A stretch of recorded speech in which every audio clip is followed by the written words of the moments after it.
स्वागत है आपका इंडिया टीवी में। मैं हूं आपके साथ विवेक शांडिल्य। आज हमारे साथ बातचीत करने के लिए इंडिया टीवी पर एक बेहद खास मेहमान मौजूद हैं। हमारे साथ हैं उत्तर प्रदेश के राज्य मंत्री असीम अरुण जी, जो इस वक्त उत्तर प्रदेश में कैबिनेट में मंत्री हैं और समाज कल्याण का काम देख रहे हैं। लेकिन असीम अरुण जी के बारे में जब भी बात होती है तो उनका 30 साल पुराना पुलिस का करियर भी सामने आता है। वो एक तेज तर्रार आईपीएस रह चुके हैं, वो एटीएस में रह चुके हैं, वो एनएसजी में रह चुके हैं और किसी परिचय के मोहताज नहीं हैं। इसलिए आज वो उत्तर प्रदेश के विकास में योगी आदित्यनाथ सरकार का साथ दे रहे हैं और योगी आदित्यनाथ सरकार में एक अहम जिम्मेदारी निभा रहे हैं। लेकिन आज असीम अरुण जी से बातचीत करने का मुख्य मुद्दा, मुख्य नजरिया ये है कि बाहुबलियों पर योगी सरकार किस तरह से एक्शन ले रही है। चाहे वो अतीक अहमद हो, चाहे वो मुख्तार अंसारी हो, ये दो ऐसे नाम हैं जिन्होंने न सिर्फ यूपी बल्कि यूपी के आसपास के राज्यों में भी लोगों के नाकों में दम कर रखा था। लेकिन एक्शन सिर्फ योगी सरकार में हुआ। तो ये एक्शन कैसे हुआ, अपने 30 साल के करियर के अनुभव से आज हमें असीम अरुण जी बताने वाले हैं।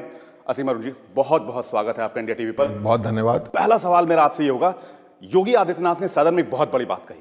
उन्होंने कहा कि आतंकियों, माफियाओं को और बाहुबलियों को मिट्टी में मिलाने का काम करेंगे और वही हो भी रहा है। तो मुख्तार अंसारी और अतीक अहमद, शुरुआत में अतीक अहमद से करता हूं, जिसके जराइम की दुनिया पर कोई हाथ रखने की कोशिश नहीं करता था, चाहे वो पिछले रिजीम की कोई भी सरकार रही हो, योगी सरकार ने वो काम कैसे शुरू किया? योगी जी ने और योगी सरकार ने इस काम को शुरू किया और पूरा किया क्योंकि पूर्ण ईमानदारी अंदर है और शक्ति इस बात की है कि हमारे ऊपर कोई उंगली उठा नहीं सकता।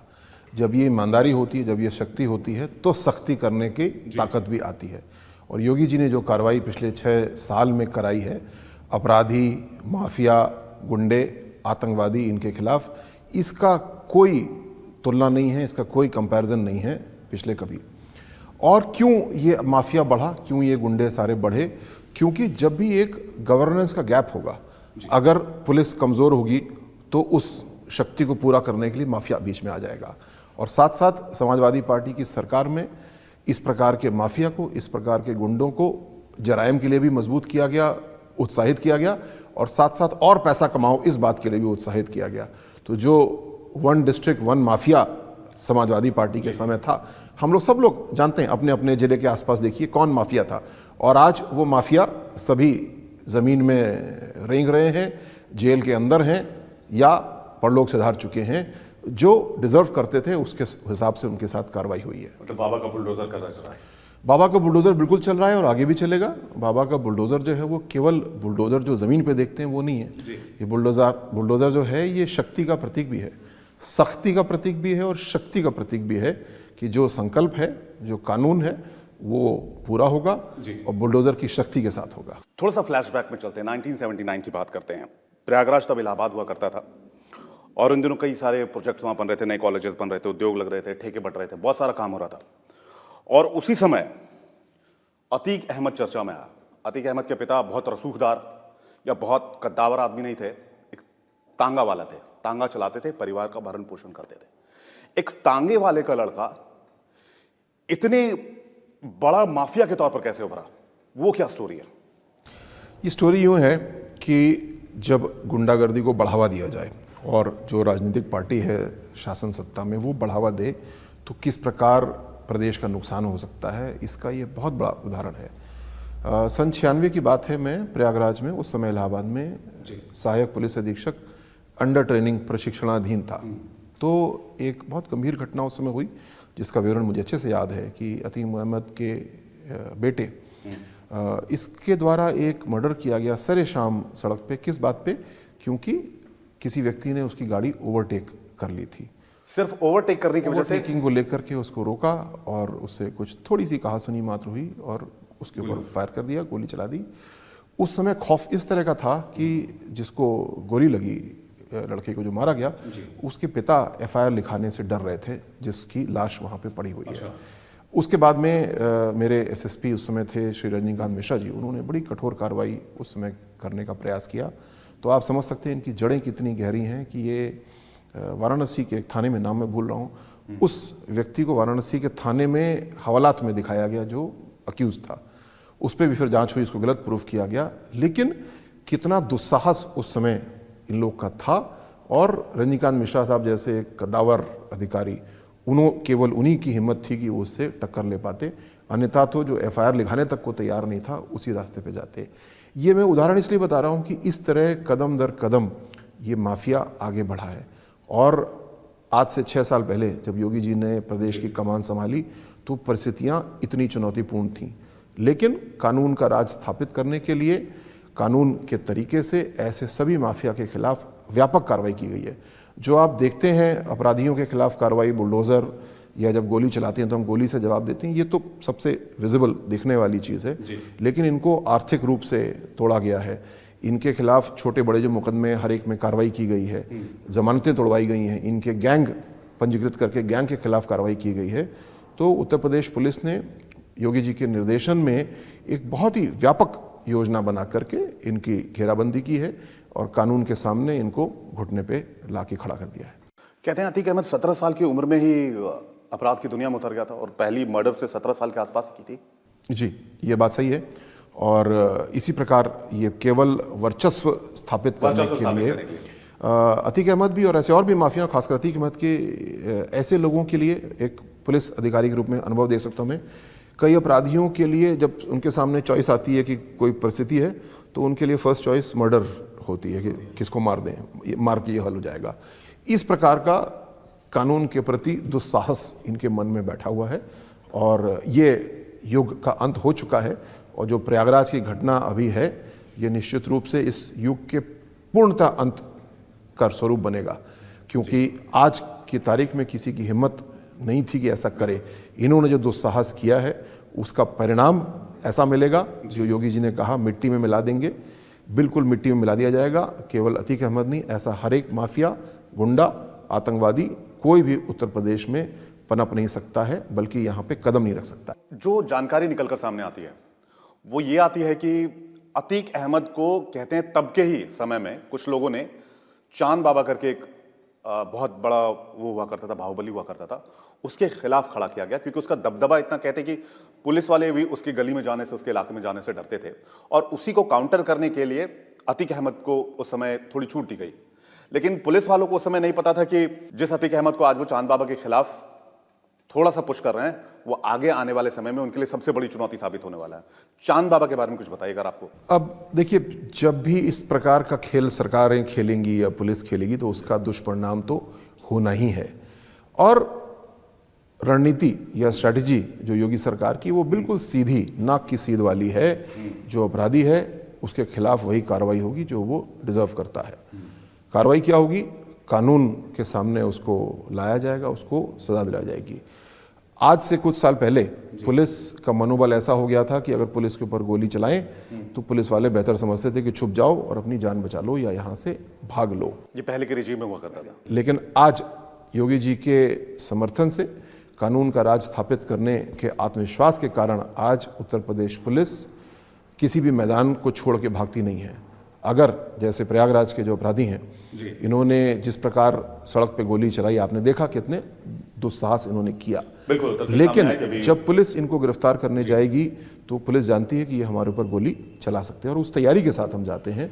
और अगर कोई गोली चलाता है तो कानून के मुताबिक प्रत्युत्तर में हम भी बल प्रयोग करते हैं, गोली चलाते हैं, सामना करते हैं। तो कोई भी पुलिस टीम इस हिसाब से थाने से नहीं निकलती है कि आज इनकाउंटर में किसी को मारना है। हमारी कोशिश हमेशा होती है कि हम जीवित गिरफ्तार करें। लेकिन हमारी पुलिस कायर नहीं है। कोई हमारे ऊपर अगर गोली चलाएगा तो हम भी उसी प्रकार उसका रिस्पांस देंगे। सर, आप 30 साल आईपीएस रहे और पुलिस की सर्विस में रहे। आपने उत्तर प्रदेश और आसपास के राज्यों के साथ टीम बनाकर काम भी किया होगा और उसके प्रमाण और साक्ष्य भी मिलते हैं आज अगर पढ़ने जाए आपके बारे में, गूगल करें तो। अतीक अहमद का साम्राज्य न सिर्फ यूपी के आसपास के राज्यों में कैसे फैला? जो आर्थिक अपराध इनके द्वारा किए गए, जो ठेकेदारी का माफिया इनके द्वारा फैलाया गया, माइनिंग में इनके द्वारा काम किया गया, इस प्रकार इन्होंने एक ऐसा अपना गिरोह, एक तंत्र तैयार कर लिया जिसमें कि अपराध, ठेकेदारी और आर्थिक व्यवस्थाएं, इनको सबको शामिल किया गया। अभी आप सुन रहे थे विधानसभा में जो आंकड़े प्रस्तुत किए गए, जो खनन की रेवेन्यू समाजवादी पार्टी की सरकार के समय होती थी, आज उसकी 4 गुना रेवेन्यू है। वही खनन हो रहा है, वही प्रदेश है, लेकिन 4 गुना उसकी रेवेन्यू है। एक्साइज में जो रेवेन्यू हुआ करती थी वो डबल से ज़्यादा रेवेन्यू हो गई।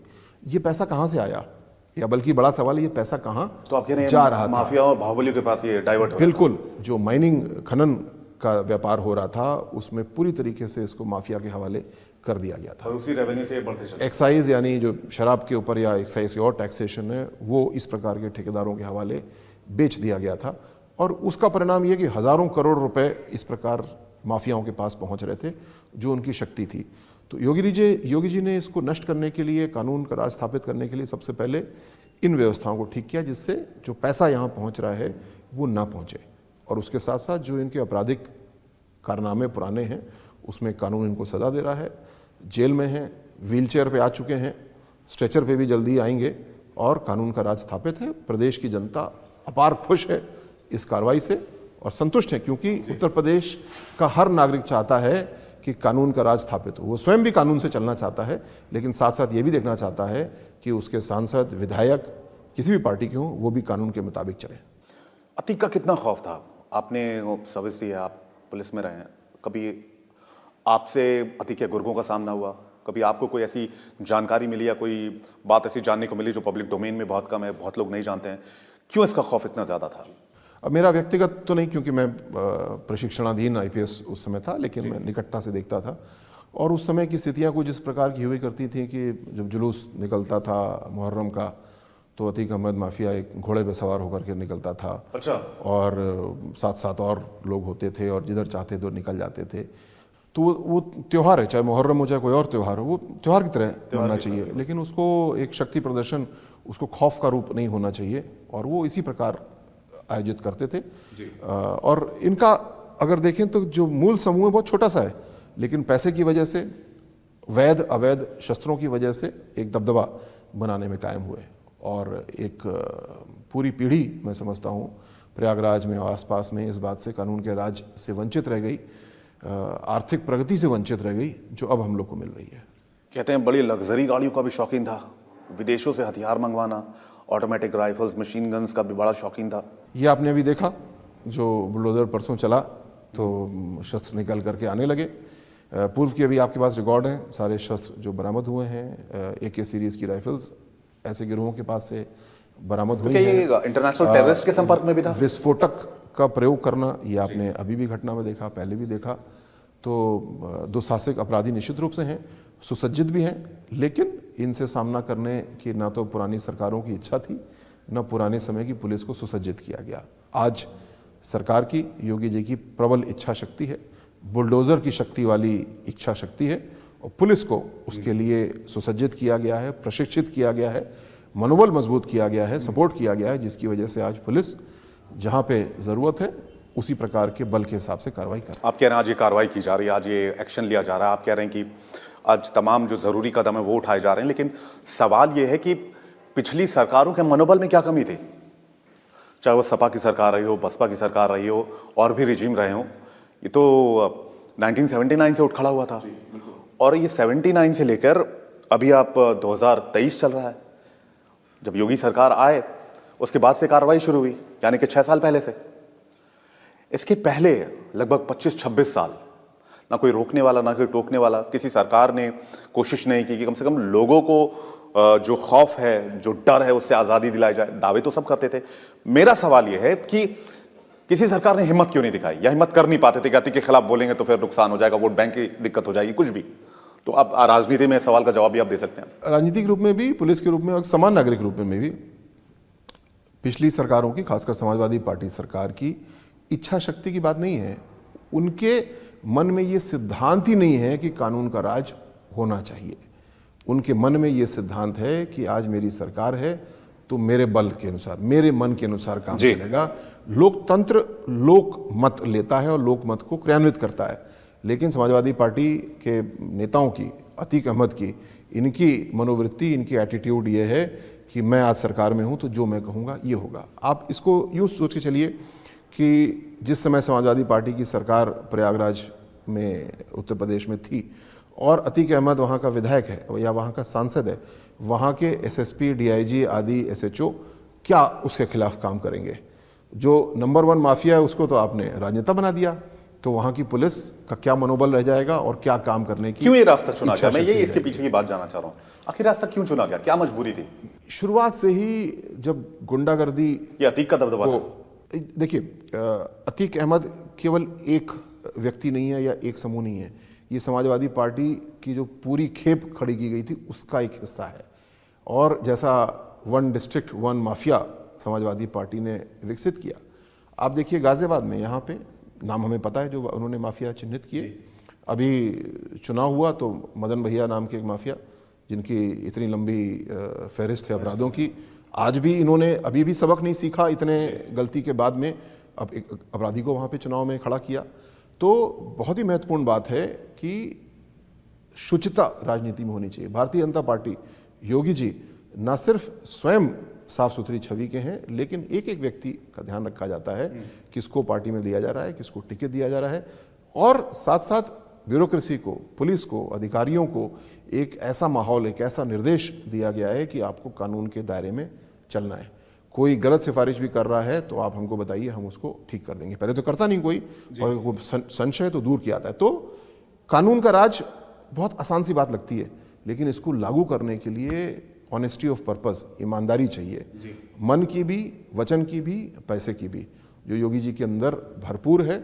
और उसका परिणाम है कि आज 6 साल में ऐसी कानून व्यवस्था उत्तर प्रदेश की बनी, माफिया, गुंडा, आतंकवादी उत्तर प्रदेश से दूर हैं। विकास आ रहा है, पूरे दुनिया से 35 लाख करोड़ का निवेश हमारे यहाँ आने वाला है, और ऐसी घटना कदापित दोबारा नहीं होने दी जाएगी। और जिन्होंने इस घटना करने का दुस्साहस किया, उनके खिलाफ ठोस कार्रवाई हो रही है, आगे भी होगी, और इनकी पुश्तें याद रखेंगी। किसी का साहस नहीं होगा कि दोबारा इस तरह की घटना कर पाए योगी राज में। मैं क्यों ये सवाल पूछता हूं कि पिछली सरकारों के रिजीम ने ऐसा कदम क्यों नहीं उठाया, या फिर उनको हिम्मत नहीं थी, साहस नहीं थी, या फिर वो एक सुचिता की राजनीति जिसकी आप बात कर रहे हैं। 17 साल की उम्र में अतीक ने पहला मर्डर किया, 1989 में चांद बाबा की हत्या की, 2002 में नस्सन की हत्या की, 2004 में मुरली मनोहर जोशी के करीबी बताए जाने वाले भाजपा के नेता थे अशरफ, उनकी हत्या कर दी गई। 2005 में राजू पाल की हत्या कर दी गई, जिसका एक और कनेक्शन अभी सामने आया जब उमेश पाल पर हमला हुआ। कहते हैं अतीक के खिलाफ 83 से ज्यादा मुकदमे थे, और अशरफ और अतीक दोनों को मिला दे तो 150 से ज्यादा मुकदमे हैं, 120 से अधिक शूटर। इतना बड़ा गैंग ऑपरेट कर रहा था, जिसका जिक्र भी आपने किया। लेकिन आश्चर्य इस बात को लेकर होती है कि इतने बड़े गैंग को भी कंट्रोल करने की किसी ने कहते हैं कि एक मादा नहीं दिखाया, एक कम से कम आप पहल शुरू करते हैं, वो पहल भी किसी ने नहीं की। इसके ठीक विपरीत है। पहल कहां से होगी? जिस समाजवादी पार्टी का वो विधायक है, जिसका वो सांसद है, सबसे बड़ी पहल तो अगर करनी होती तो उसको अपनी पार्टी में शामिल नहीं करना चाहिए था, उसको टिकट नहीं देना चाहिए था, और उसके खिलाफ कार्रवाई करनी चाहिए थी।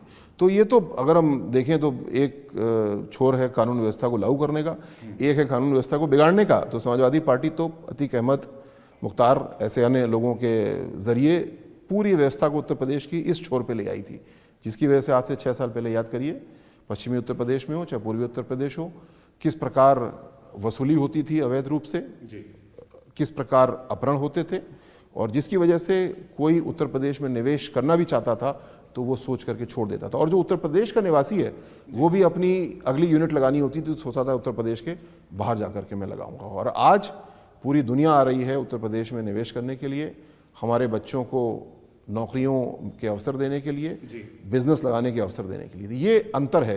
तो सवाल ये बिल्कुल भी नहीं है कि समाजवादी पार्टी ने इसके खिलाफ कार्रवाई क्यों नहीं की।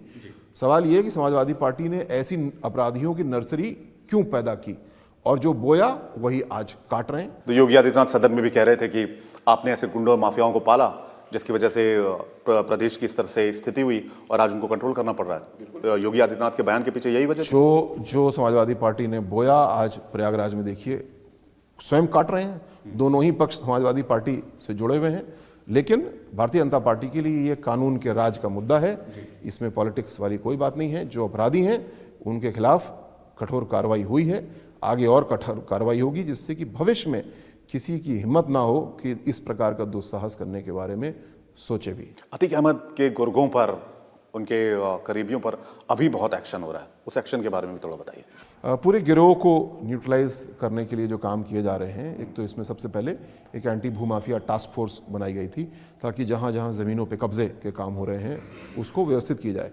इसमें पुलिस का भी महत्वपूर्ण रोल है, लेकिन साथ साथ राजस्व का, तहसील का बड़ा महत्वपूर्ण रोल है, और इसमें अच्छी सफलता हम लोग को मिली। दूसरा, जो अपराध के जरिए पैसा आया है, उसके लिए उत्तर प्रदेश सरकार की एजेंसियां, मूल रूप से स्पेशल टास्क फोर्स हमारी, जिसको बहुत मजबूत किया है योगी जी ने, और एसटीएफ की, उसके चीफ अमिताभ यश जी की मैं जितनी तारीफ करूँ। तो ये इनकाउंटर इसी का परिणाम है, जितने इनकाउंटर हो रहे हैं अभी? इनकाउंटर तो मैंने बोला, परिणाम इस बात का है कि पुलिस प्रशिक्षित है और मनोबल उसका ऊंचा है। पुलिस के जहां एक इनकाउंटर हुआ है तो कम से कम शायद 1000 गिरफ्तारियां हुई होंगी। तो ऐसे दुस्साहसिक अपराधी जो पुलिस के ऊपर गोली चलाते हैं, हमारी पुलिस प्रशिक्षित है, उसका मनोबल ऊंचा है। अगर वो गोली का सामना आज गोली से करेगी, गोली का सामना पीठ दिखा करके नहीं करेगी। अतीक अहमद के गुर्गे गुलाम हसन के भाई राहिल हसन को बीजेपी से निकाल दिया गया है। गुलाम पर उमेश पाल हत्याकांड में शामिल होने का आरोप है और ये अल्पसंख्यक मोर्चा प्रयागराज का अध्यक्ष था। तो ये भी एक्शन, पार्टी के अंदर भी जो लोग उससे कनेक्शन में थे उस पर भी एक्शन शुरू हो गया है। बिल्कुल यही बात मैंने कही, कानून का राज। अगर मेरे भाई ने भी गलती की है तो कानून उसको डील करे जैसा कानून को डील करना चाहिए। ये मेरा है, ये मेरी पार्टी का है, ये भारतीय जनता पार्टी की रीति नीति नहीं है। और कानून का राज का मतलब ही है, कानून का राज सबके लिए बराबर होगा। कुछ लोग के लिए कानून का राज सख्त होगा, कुछ लोग के लिए बेटा जाओ मजे करो। ऐसा नहीं हो सकता जो समाजवादी पार्टी ने किया, जिसकी वजह से स्थिति खराब हुई थी। आज भारतीय जनता पार्टी उत्तर प्रदेश में कानून के राज को स्थापित कर रही है। मेरा भाई भी अगर गलत काम कर रहा है तो उसको सजा दीजिए, उसको जेल भेजिए, उसको फांसी लटका दीजिए। इस सिद्धांत पे काम हो रहा है। आपने मुख्तार अंसारी का भी थोड़ी देर पहले जिक्र किया, मैं मुख्तार अंसारी पर जाऊं, लेकिन इससे पहले एक सवाल मैं ये जानना चाह रहा था कि अतीक अहमद और उसके आसपास के जो लोग थे जिन पर नकेल कसने का काम शुरू हुआ, और अभी जो हमने उमेश पाल हत्याकांड देखी, उसमें क्या कनेक्शन है? उमेश पाल हत्याकांड के थोड़ा सा अगर डेप्थ अगर आप बताएं कि उसकी वजह क्या थी? जो उमेश पाल हत्याकांड है, क्योंकि उमेश पाल गवाह थे राजू पाल के हत्याकांड में, उनको बहुत सारी सुरक्षा भी दी गई थी और उसके जीवन को खतरा है ये बात समझी गई थी। और मुझे जैसी जानकारी प्राप्त हुई है, निश्चित रूप से इस कांड में सज़ा होना दिख रहा था, लेकिन उसको रोकने के लिए, उसका बदला लेने के लिए इस प्रकार की दुस्साहसिक घटना की गई, जिसमें कि उमेश पाल के ऊपर दिन दहाड़े हमला हुआ और मारने के उद्देश्य से हमला हुआ और मारने में वो सफल भी हुए। सो ये योजनाबद्ध तरीके से इसलिए आयोजित किया गया जिससे कि जो कानून उनसे हिसाब लेने वाला था वो ना ले पाए। लेकिन अब कानून की सख्ती और ज़्यादा होगी, कोर्ट में भी होगी, और अगर सड़क पे गोली चलेगी उनकी तरफ से तो हमारी तरफ से भी गोली चलेगी। गुजरात के जेल में बंद अतीक अहमद यूपी में कैसे ऑपरेट कर रहा है? जेल में बैठकर एक माफिया कैसे ऑपरेट कर सकता है? वो भी गुजरात से उत्तर प्रदेश ऑपरेट कर रहा है। मैं गुजरात पे तो नहीं कह सकता, लेकिन उत्तर प्रदेश के बारे में ज़रूर कह सकता हूँ कि उत्तर प्रदेश में जो कानून व्यवस्था सुधरी है उसमें जेल सुधार भी एक बहुत बड़ा अंश रहा है। पहले जिस प्रकार हमारे उत्तर प्रदेश की जेलें ऐशगाह हो गई थी, मोबाइल फ़ोन रहते थे, लोग सेवा करने वहाँ जाते थे, अपराधियों के साथी, उनकी पत्नियाँ जेल में गेस्ट हाउस में रहा करती थीं, ये सब चीज़ें हम सुनते थे और देखते भी थे। लेकिन आज इसके ऊपर बड़े पैमाने पे रोक लगाई जा चुकी है और अभी आपने देखा चित्रकूट जेल में एक शिकायत मिली और उसमें कठोर कार्रवाई। लेकिन अरुण जी, इस पर सवाल तो पूछे जाएंगे, इसमें उमेश पाल हत्याकांड को लेकर सवाल तो पूछे जाएंगे कि अतीक ने जेल से बैठकर इतने बड़े कांड को कैसे ऑपरेट कर दिया। निश्चित रूप से, और इस पे मुझे विश्वास है कि हमारी स्पेशल टास्क फोर्स जो जांच कर रही है वो टेक्निकली बहुत सशक्त संस्था हमारी है, ग्राउंड इंटेलिजेंस उनका बहुत सशक्त है और इसकी परतें खुलेंगी और इसका साक्ष्य भी मिलेगा जिसके आधार पर कार्रवाई होगी। क्या आप अतीक को उत्तर प्रदेश लाने की तैयारी कर रहे हैं? वो अर्जी लगा रहा है कि मुझे गुजरात से उत्तर प्रदेश की जेल में नहीं जाना है। क्या आप लोग इस तैयारी में हैं कि उसको वहाँ से यहाँ शिफ्ट किया जाए?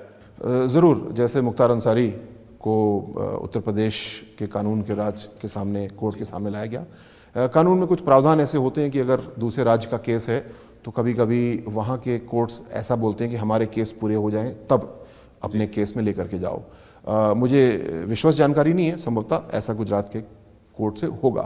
तो बहुत मुश्किल काम नहीं है, इसका भी हल है। और जैसा हम लोगों ने मतलब तैयारी में है, आप ला सकते हैं, आप उत्तर प्रदेश ला सकते हैं। उत्तर प्रदेश लाना भी जरूरी है, उत्तर प्रदेश के न्यायालय के सामने पेश करना भी जरूरी है जिससे कि हमारी जो न्यायिक प्रक्रिया है। मैं एक चीज में छोटा सा जोड़ूंगा, फिर मुख्तार अंसारी पे चलूंगा। विकास दुबे ने उज्जैन में सरेंडर किया था, उसको उत्तर प्रदेश लाया जा रहा था, रास्ते में हादसा हुआ, उसने भागने की कोशिश की, उसका एनकाउंटर कर दिया गया। अतीक अहमद के परिवार वाले, खुद अतीक अहमद ये कह रहा है कि अगर मुझे शिफ्ट करने की कोशिश की गई तो रास्ते में मेरा एनकाउंटर हो सकता है, उसको डर लग रहा है। उसको डर लग रहा है क्योंकि उसके मन में पहला ऑप्शन किसी भी समस्या को हल करने का रहा है मर्डर कर दो, तो उसको लगता है कि यही हल उसका भी होगा। उसके मन में ये चिंता होना बहुत स्वाभाविक है। लेकिन उत्तर प्रदेश सरकार, उत्तर प्रदेश पुलिस कानून के रास्ते से काम करती है। जिस प्रकार तमाम अपराधी रोज जेलों में यहाँ से वहाँ शिफ्ट होते हैं, लेकिन जो अपराधी ऐसा है जो 8 पुलिसकर्मियों के ऊपर गोली चला के मर्डर करके आया हो, उससे हम क्या ऐसी आशा कर सकते हैं, अंदेशा हो सकता है कि वो पुलिस के ऊपर हमला करे? बिल्कुल होगा। और इसी प्रकार की घटना विकास दुबे के ट्रांसपोर्टेशन के दौरान हुई। उस प्रकरण की भी जांच हो चुकी है, आयोग द्वारा जांच हो चुकी है, कोर्ट द्वारा जांच हो चुकी है, और सभी जगह से सारे प्रमाण मिले और पुलिस की जो कार्रवाई थी वो राइट ऑफ प्राइवेट डिफेंस के अधिकार पे थी। इसको सभी ने, उच्चतम कोर्ट ने भी इसको कहा है, और ये मामला पूरी तरीके से क्लोज हो चुका है। मुख्तार अंसारी, अतीक अहमद एक तांगे वाले परिवार से आता था। उसको अपराध की दुनिया में बहुत पैसा दिखा, ताकत दिखी, उसने अपना रुख मोड़ लिया। लेकिन मुख्तार अंसारी, जिसके दादा कांग्रेस में अध्यक्ष रहे, 26/27/1926 की बात है, उसके नाना ब्रिगेडियर रहे जिनको महावीर चक्र से सम्मानित किया गया, उसने जराइम की दुनिया को क्यों चुना? उसकी स्टोरी आप कैसे देखते हैं? वो कहाँ से शुरू होती है? जो जराइम की स्टोरी कहीं भी शुरू होती है वो इस बात से नहीं शुरू होती है कि बहुत कोई गरीब घर का था और उसको रोटी खाने को नहीं थी, इसलिए उसने मर्डर करना शुरू कर दिया। जराइम की हर कहानी इस बात से शुरू होती है कि जो वहाँ की सरकार उस समय की थी, उसके पास इतनी इच्छा शक्ति नहीं थी कि वो पुलिस को मजबूत करती, कानून के राज को स्थापित करती। जहाँ पे गवर्नेंस गैप होगा, जहाँ पे शक्ति का गैप होगा, वहाँ पे कोई ना कोई उस गैप को पूरा करने के लिए आ जाएगा। एक उदाहरण देता हूँ इन लोग के। 2 लोगों का झगड़ा मकान मालिक किराएदार का, अगर वो हल नहीं होगा न्यायालय में तो वो जाएंगे किसी माफिया के पास में। वो माफिया जाकर के उस चीज़ को हल निकाल देगा, गैर कानूनी निकालेगा, लेकिन उसकी शक्ति बढ़ जाएगी। तो आज जहाँ पे कानून का राज मजबूत हुआ है, इनकी आवश्यकता, इनकी दुकानें बंद हो गई। जो इनके पूर्व के अपराध हैं उसके लिए इनके खिलाफ कार्रवाई की जा रही है। और मुझे आशा है, जैसे योगी 1.0 में आपने देखा कानून व्यवस्था बहुत मजबूत हुई, योगी 2.0 में हम देख रहे हैं कि जो बचे खुचे माफिया हैं और साथ साथ भ्रष्टाचार के ऊपर बहुत बड़ी कार्रवाई हो रही है, आतंकवादियों के खिलाफ आप देख रहे हैं न्यायालय से फांसी की सजाएं हो रही हैं। तो योगी 2.0 में कानून व्यवस्था को हम लोग और नई ऊंचाइयों तक लेकर के जाएंगे। और जब तक हमारा 10 साल का सेवा काल पूरा होगा, यूपी कानून व्यवस्था के हिसाब से पूरी तरीके से टर्न अराउंड हो चुका होगा। मुख्तार अंसारी ने कैसे अपना वर्चस्व कायम किया? किस तरह से वो राइज हुआ? मुख्तार अंसारी का जो उद्भव होता है, अगर मैं कहूँ अपराध की दृष्टि से, तो ये ठेकेदारी के दृष्टिकोण से होता है और भूमि पे कब्जे के दायरे में होता है, और साथ साथ लगातार पॉलिटिक्स में अपनी दखल बढ़ाने से होता है। और इसमें समाजवादी पार्टी की भी बहुत गलती है, बहुजन समाज पार्टी की भी बहुत गलती है। हाँ, दोनों ने इनको समय समय पे समर्थन दिया और उनके कब्जे में रहे। आज इस चीज़ में परिवर्तन आया है। साथ साथ मुख्तार अंसारी के लिए ये भी कहा जाएगा कि पूर्वांचल में अब नहीं, पहले जो मोबाइल टावर लगते थे, इनके डीजल भरने के कॉन्ट्रैक्ट्स हुआ करते थे। बहुत छोटी सी बात लगेगी, लेकिन पूरा कॉन्ट्रैक्ट बहुत बड़ा हो जाता था, और उसमें एक माफिया के रूप में इन्होंने प्रवेश किया और तेल चोरी भी करते थे, तेल हम ही डालेंगे, इस प्रकार के धंधे करते थे। सरकारें इनको सपोर्ट करती थीं, प्राइवेट टेलीकॉम कंपनीज इनके दबाव में आती थीं, वो टावर कम वहाँ पे लगाते थे, नेटवर्क पुअर रहता था। इस प्रकार की माफियागर्दी मुख्तार अंसारी के द्वारा की गई। आपने एसपी बीएसपी की बात की। 2005 में कृष्णानंद राय की हत्या कर दी गई लाइट मशीन गन का इस्तेमाल करके, एक ऑटोमेटिक हथियार। ये 2005 की बात है। 2007 में बीएसपी की सरकार आई, 2012 में एसपी की सरकार आई, और फिर 2017 में योगी जी की सरकार आई। तो 5 से लेकर 17 तक, यानी 12 साल का टेन्योर, जिसमें दोनों सरकारें रहीं। एक एमएलए, एक विधायक, एक जनप्रतिनिधि की हत्या बहुत बड़ी बात होती है। हत्या किसी की भी हो, अपराध तो अपराध होता है, लेकिन इस तरह से हत्या करके और 12 साल तक राजनीति में एक्टिव रहना, इस पर भी सवाल उठेंगे। तो फिर उस समय इस पर नकेल क्यों नहीं कसा जा सका? बिल्कुल सही आपने सवाल उठाया। और स्वर्गीय कृष्णानंद राय जी की हत्या जिस प्रकार सरेशाम हुई थी, गोलियों से छलनी कर दिया गया था उनके शरीर को, और साथ साथ सेना की लाइट मशीन गन लेकर के आए थे, जो बाद में वर्कआउट हुआ, ट्रैक हुई, कहाँ से चोरी करके लाए थे, उसको प्रयोग किया गया। इस घटना के बाद क्या उस समय की सरकार का वो बल नहीं हो सकता था जो आज योगी जी दिखा रहे हैं? दिखा सकते थे। यही पुलिस है, यही एसटीएफ थी, उसको मनोबल मजबूत करते, इस काम को कर सकते थे, लेकिन नहीं किया। क्यों नहीं किया? क्योंकि ये समाजवादी पार्टी, मैं आपको याद दिलाना चाहूँगा, वो पार्टी है जिसने आतंकवादियों के खिलाफ जो केस थे उनको कोर्ट से वापस लेने की अर्जी दी थी। मैं सैल्यूट करूंगा अपने सुप्रीम कोर्ट को, हाई कोर्ट को और डिस्ट्रिक्ट कोर्ट्स को, जिन्होंने इसको रिजेक्ट कर दिया। सरकार का जो केस वापस लेने का आवेदन था, आदेश था, उसको उन्होंने ठुकरा दिया।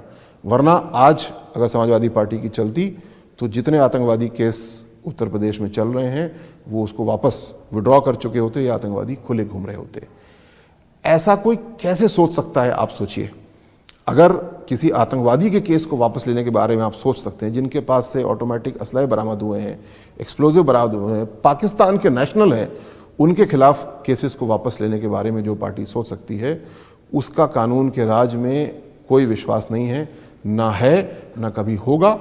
जो मजबूती योगी जी ने दी है वो एक ऐसी ऊंचाई है जो आगे और आगे जाएगी, और उत्तर प्रदेश का हर नागरिक इस तुलना को देख रहा है।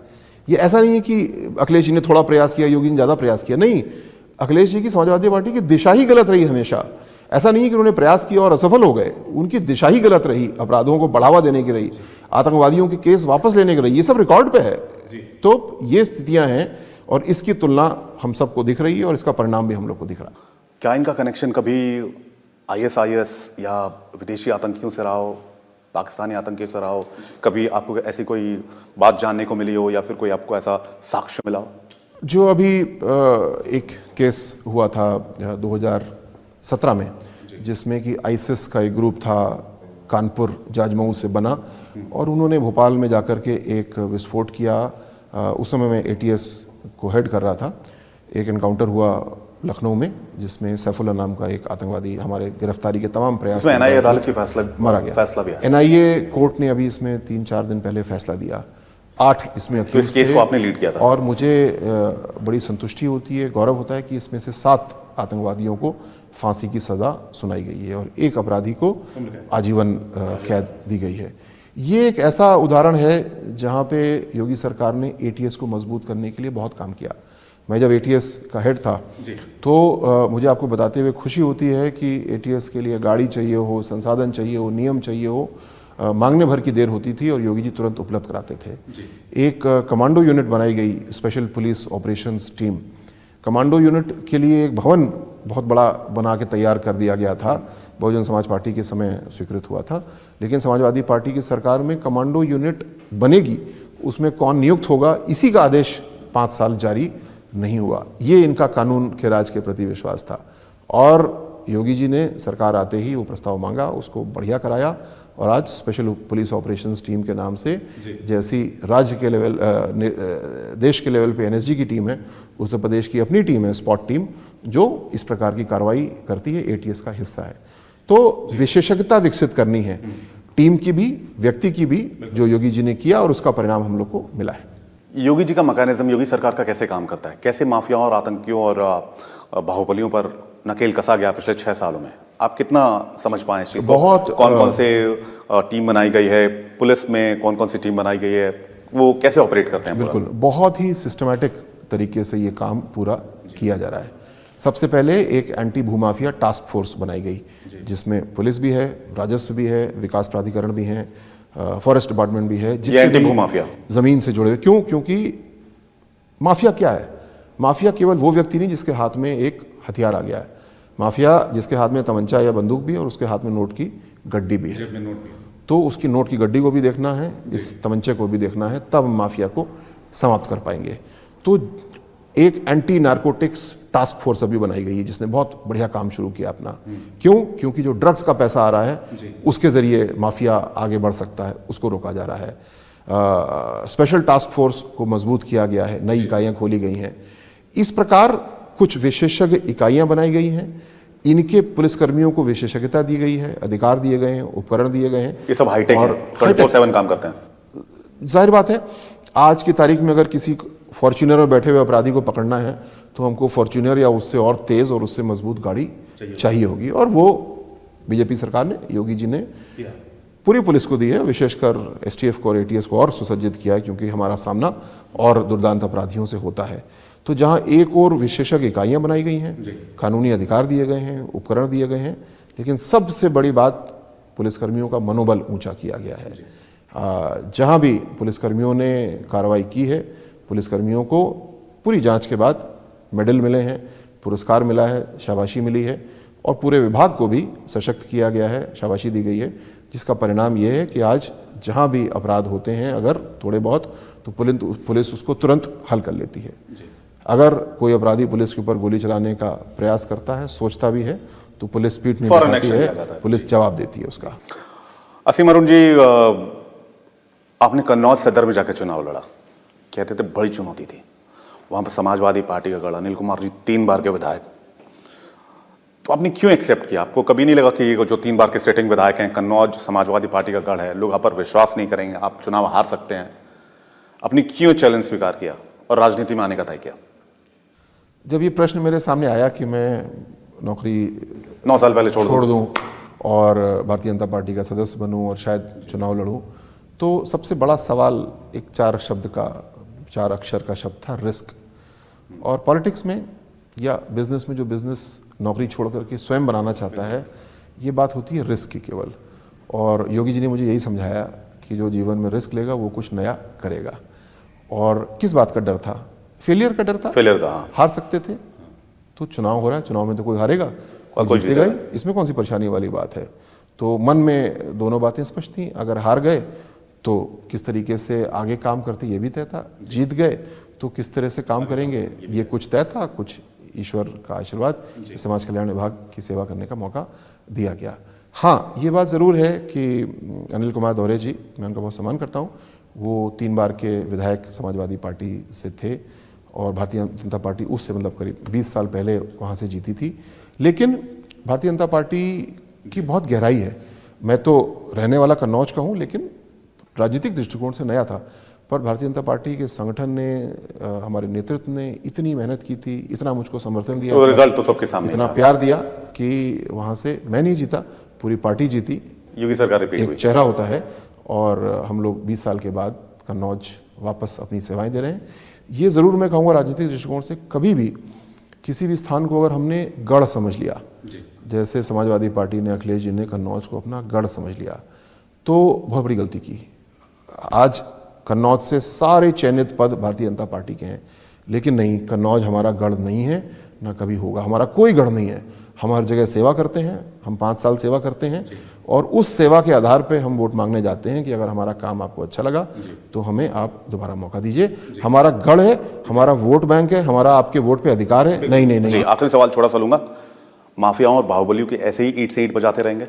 इंडिया टीवी के जरिए आप जो इस शो को देख रहे हैं, उनको आप क्या कहना चाहेंगे योगी सरकार की तरफ से? ऐसे ईंट से ईंट बजती रहेगी? बिल्कुल, मैं इंडिया टीवी के माध्यम से उत्तर प्रदेश के, भारत के सभी नागरिकों से अनुरोध करना चाहता हूँ, संदेश देना चाहता हूँ कि अच्छी गवर्नेंस, अच्छी सरकार का पहला अंश है सुरक्षा, यानी कानून व्यवस्था।